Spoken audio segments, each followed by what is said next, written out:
Hello అండి అందరికీ welcome back to my channel. ఈరోజు మన వీడియోలో చికెన్ పికిల్ ఎలా చేసుకోవాలో చూపిస్తాను. తినే కొద్దీ ఇంకా తినేయాలనిపించేలాగా చాలా సింపుల్గా చేసుకోవచ్చు. ఒకసారి ట్రై చేయండి, ఖచ్చితంగా చాలా బాగా కుదురుతుంది. ఈ చికెన్ పికిల్ చేయడం కోసం చికెన్ని ఇక్కడ నేను వీడియోలో చూపిస్తున్నట్టుగా ముక్కలుగా కట్ చేసుకోవాలి.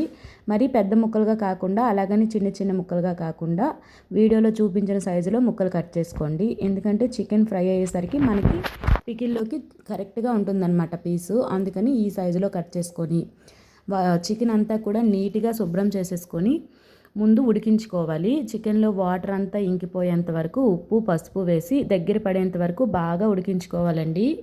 ముందు ఇలా ఉప్పు పసుపు వేసుకొని చికెన్లో ఉండే వాటర్ అంతా ఇంకిపోయేంత వరకు ఫ్రై చేసుకోవడం వల్ల ఏంటంటే మనకి పికిల్లోని చికెన్ ముక్కలు హార్డ్గా తయారవ్వండి, చాలా సాఫ్ట్గా ఉంటాయి. అందుకని ముందుగా ఇలా ఉప్పు పసుపు వేసి దగ్గరుండి ఉడికించేసుకోండి. లో టు మీడియం ఫ్లేమ్లో పెట్టుకొని ఉడికించుకుంటే చికెన్ పీస్ గట్టి పడకుండా బాగా కుక్ అవుతుంది. చికెన్ ఉడికేలోపు ఇంకో వైపు అయితే మనం మసాలా పౌడర్ని రెడీ చేసుకుందాం. ఈ మసాలా పౌడర్ కోసం మనం దినుసులన్నీ కూడా డ్రై రోస్ట్ చేసుకోవాలి. ఒక కడాయి తీసుకొని అందులో ఒక 5-6 వరకు లవంగాల్ని, ఒక 2 యాలకుల్ని, దాల్చిన చెక్క, అనాస పువ్వు, అన్ని బిర్యానీ స్పైసెస్ ఉంటాయి కదండి, వాటిని వేసుకోవాలి. అలాగే ఒక 2 టేబుల్ స్పూన్ల వరకు ధనియాలు, 2 టేబుల్ స్పూన్ల వరకు జీలకర్ర, 1 టేబుల్ స్పూన్ వరకు ఆవాలు, 1 టేబుల్ స్పూన్ మెంతులు కూడా వేసుకొని ఇవన్నీ డ్రై రోస్ట్ చేసుకోవాలండి. డ్రై రోస్ట్ చేసుకొని మిక్సర్ జార్లోకి తీసుకొని పౌడర్ లాగా చేసుకొని పికిల్లో వేసుకుంటే టేస్ట్ చాలా బాగుంటుంది. మరీ మాడిపోకుండా దగ్గరుండి కలుపుకుంటూ డ్రై రోస్ట్ చేసుకోవాలి. ఇవి రోస్ట్ చేయడానికి ఎక్కువ టైం ఏం పట్టదు, అందుకని దగ్గరుండి కలుపుతూ రోస్ట్ చేసుకోండి, తొందరగానే అయిపోతుంది. నేను ఇక్కడ 300 గ్రామ్స్ వరకు చికెన్ తీసుకున్నా. బోన్లెస్ చికెన్ తీసుకోవాలి చికెన్ పికిల్ కోసం. ఎప్పుడైనా సరే బోన్లెస్ చికెన్ని చిన్న చిన్న పీసెస్గా కట్ చేసుకోవాలి. 300 గ్రామ్స్ చికెన్కి సరిపోయే మసాలా దినుసులు అనమాట ఇవి. మీరు ఎక్కువ కౌంట్లో చేయాలి అనుకుంటే ఈ ధనియాలు, జీలకర్ర ఇవన్నీ కూడా క్వాంటిటీస్ పెంచుకోవాలి. నేను ఇక్కడ 300 గ్రామ్స్కి నాకు ఇది కరెక్ట్గా సరిపోతుంది. సో అందుకే నేను అన్నీ కొద్దిగా తీసుకున్నా. అలాగే మనం బిర్యానీ స్పైసెస్ కూడా మరీ ఎక్కువ వేసామనుకోండి ఘాట్ ఎక్కువ అయిపోతుంది అనమాట. అందుకని తక్కువ వేసుకోండి. మీరు ఎక్కువ క్వాంటిటీలో చేసుకునే వాళ్ళైతే దానికి సరిపోయినట్టుగా చూసుకొని వేసుకోండి. ఈ మసాలా దినుసులన్నీ దగ్గరుండి కలుపుతూ ఫ్రై చేసుకుంటే మనకు ఒక 5 మినిట్స్ కూడా పట్టదండి, తొందరగానే వేగిపోతాయి. ఇవన్నీ కూడా వేగిపోయిన తర్వాత చల్లారేంత వరకు ఒక పక్కన పెట్టేయండి. వేడిగా ఉన్నప్పుడు మిక్సీ జార్లో వేసి పౌడర్ చేయొద్దండి. దానివల్ల మనకి పౌడర్ కూడా కొద్దిగా వాటర్ లాగా వచ్చేసి పికిల్ అనేది ఎక్కువ రోజులు నిల్వ ఉండదన్నమాట. అందుకని ఇవన్నీ కూడా ఒక ప్లేట్లో వేసి పక్కన పెట్టేస్తే మనకి చల్లగా అయిపోతాయి. చల్లగా అయిపోయిన తర్వాత మాత్రమే పౌడర్ చేసుకోండి, లేదంటే పికిల్ తొందరగా పాడవుతుంది, గుర్తుపెట్టుకోండి. ఈలోపు అవన్నీ ఫ్రై అయ్యేసరికి మనకి ఇక్కడ చికెన్ కూడా బాగా ఉడికిపోయింది చూడండి. మొత్తం చికెన్లో ఉండే వాటర్ అంతా కూడా దగ్గర పడడం స్టార్ట్ అయిపోయింది.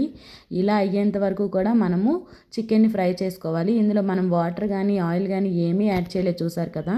చికెన్ అంతా కూడా ఇలా బాగా దగ్గర పడేంత వరకు కలుపుతూ ఫ్రై చేసుకోండి.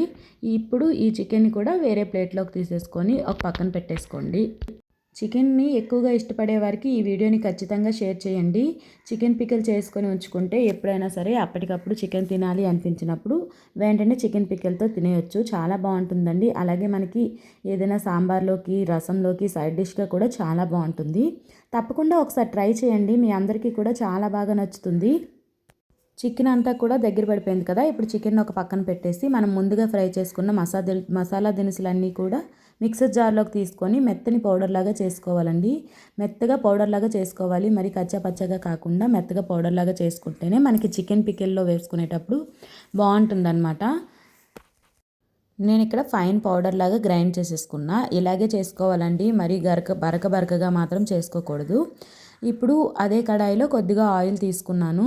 మనము 1/2 కేజీ చికెన్ తీసుకుంటే 1/2 కేజీ వరకు ఆయిల్ పడుతుందండి పికిల్ కోసం. నేను ఇక్కడ 300 గ్రామ్స్ వరకు చికెన్ తీసుకున్నాను కాబట్టి 150 ml వరకు ఆయిల్ అయితే యాడ్ చేసుకున్నా. ఆయిల్ బాగా వేడెక్కనివ్వాలి. ఇప్పుడు మనం ముందుగా ఉడికించి పక్కన పెట్టుకున్న చికెన్ పీసెస్ అన్నీ కూడా డీప్ ఫ్రై చేసుకోవాలండి. మీడియం ఫ్లేమ్లో పెట్టుకొని డీప్ ఫ్రై చేసుకొని చికెన్ ముక్కల్ని బాగా డీప్ ఫ్రై చేసుకుంటే మనకి చికెన్ ముక్కలు అనేవి తొందరగా పాడవు అనమాట, హార్డ్గా కూడా ఉండవు, చాలా సాఫ్ట్గా ఉంటుంది ముక్క మాత్రం. అందుకోసమే మనం ముందు ఉడికించుకున్నాం కదా, డైరెక్ట్గా డీప్ ఫ్రై చేసామనుకోండి చికెన్ పీసులు హార్డ్గా అయిపోతాయి. అందుకనేసి ముందు కొద్దిగా ఉప్పు పసుపు వేసి బాయిల్ చేసుకున్నట్టు ఉడికించేసుకొని ఆ తర్వాత ఇలా డీప్ ఫ్రై చేసుకుంటే చికెన్ పీస్ అనేది సాఫ్ట్గా ఉంటుంది. ఇలా చికెన్ మొత్తాన్ని కూడా బాగా కలుపుతూ బాగా ఫ్రై చేసుకోవాలి. ఇది కూడా మీడియం ఫ్లేమ్లో పెట్టుకొని ఫ్రై చేసుకోండి, లేదంటే లోపల ఫ్రై అవ్వకుండా పైన రెడ్ కలర్ వచ్చేస్తుంది. సో అందుకని మీడియం ఫ్లేమ్లో పెట్టుకొని ఫ్రై చేసుకొని మొత్తం ఫ్రై అయిపోయిన తర్వాత కొద్దిగా బ్రౌన్ కలర్ రావడం స్టార్ట్ అవుతుంది కదా, అలాంటప్పుడు చికెన్ పీసెస్ అన్నీ కూడా సెపరేట్ చేసేసుకోండి. ఇప్పుడు అదే ఆయిల్లో అల్లం వెల్లుల్లి పేస్ట్ని వేసుకొని పచ్చివాసన పోయేంత వరకు బాగా ఫ్రై చేసుకోండి. అల్లం వెల్లుల్లి పేస్ట్ కచ్చా పచ్చగా ఉన్నా పర్లేదు, మెత్తటి పేస్ట్లా చేసుకున్న మీ ఇష్టమే అండి. ఈ అల్లం వెల్లుల్లి పేస్ట్ మాత్రం పచ్చివాసన పోయేంత వరకు బాగా ఫ్రై అవ్వనివ్వండి. అలాగే కొంచెమని కరివేపాకులు కూడా వేసుకుంటే మనకి కరివేపాకు ఫ్లేవర్తో పికిల్ అనేది చాలా టేస్టీగా వస్తుంది. అల్లం పేస్ట్ వేసిన తర్వాత కలుపుతూ ఉండాలండి, లేదంటే అడుగు పట్టేస్తుంది. మనం ఎంత ఆయిల్ వేసినా కూడా అల్లం పేస్ట్ కళాయికి అడుగున మాడడం స్టార్ట్ అవుతుంది. సో కలుపుతూ ఉండాలి. అల్లం పేస్ట్ అంతా కూడా పచ్చివాసన పోయేంత వరకు ఫ్రై అయిపోయింది కదా, ఇప్పుడు ముందుగా మనం ఫ్రై చేసి పెట్టుకున్న చికెన్ పీసెస్ అన్నీ కూడా ఇందులో వేసేసుకోవాలి. బాగా ఒకసారి మిక్స్ చేసేసుకొని ముందుగా మనం రెడీ చేసి పెట్టుకున్న మసాలా పౌడర్ని కూడా ఈ చికెన్ పికెల్లో వేసేసుకోవాలి. ఇప్పుడు మన టేస్ట్కి సరిపోయినంత సాల్ట్ని కూడా యాడ్ చేసుకోవాలి. ముందు చికెన్ కుక్ చేసేటప్పుడు కొద్దిగా సాల్ట్ యాడ్ చేసుకున్నాం కాబట్టి చూసుకొని మీరు తినే సాల్ట్ని బట్టి సాల్ట్ని అయితే యాడ్ చేసుకోండి. నేను ఇక్కడ 2 టేబుల్ స్పూన్ల వరకు సాల్ట్ అయితే యాడ్ చేసుకున్నాను. అలాగే కారాన్ని కూడా యాడ్ చేసుకోవాలి. కారం వేసిన వెంటనే స్టవ్ అయితే ఆఫ్ చేసేయండి, లేదంటే మాడిపోతుంది. అలాగే పికిల్ ఫ్లేవర్ కూడా మారిపోతుంది. కారం వేసి ఒక్కసారి కలిపిన వెంటనే స్టవ్ ఆఫ్ చేసేయాలి. ఇక్కడ నేను కొత్తగా ఆడించిన కారం తీసుకున్నా, అందుకే తక్కువగా వేసుకున్నానండి. మీరు కారాన్ని మీరు తినే స్పైసీనెస్ బట్టి కారాన్ని అయితే యాడ్ చేసుకోండి. అలాగే 1 నిమిషం పాటు స్టవ్ ఆఫ్ చేసి చికెన్కి మసాలా ఫ్లేవర్స్ అన్నీ పట్టిన తర్వాత ఒక 2-3 నిమ్మకాయల్ని కట్ చేసుకొని నిమ్మరసాన్ని కూడా యాడ్ చేసుకొని బాగా మిక్స్ చేసేసుకుంటే మనకి చికెన్ పికిల్ రెడీ అయిపోతుంది. ఇలా తయారు చేసుకున్న చికెన్ పికిల్ 1 మంత్ వరకు కూడా స్టోర్ ఉంటుందండి.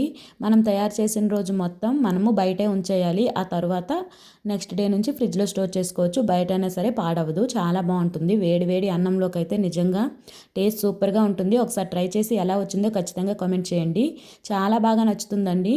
ఎవరైనా ఇంతకుముందు ట్రై చేసి ఉంటే మీకు ఎలా వచ్చిందనేది కమెంట్ చేయండి. నేను చేసిన ప్రాసెస్లో ఏమైనా డిఫరెన్సెస్ చేయాల్సి ఉంటే ఖచ్చితంగా కామెంట్ సెక్షన్లో చెప్పండి. చికెన్ ఎక్కువగా తినే వాళ్ళకి ఈ వీడియోని షేర్ చేయడం మర్చిపోవద్దు. అలాగే ఈ వీడియో మీకు నచ్చితే లైక్ చేసి ఛానల్ని సబ్స్క్రైబ్ చేసుకొని సపోర్ట్ చేయండి ఫ్రెండ్స్.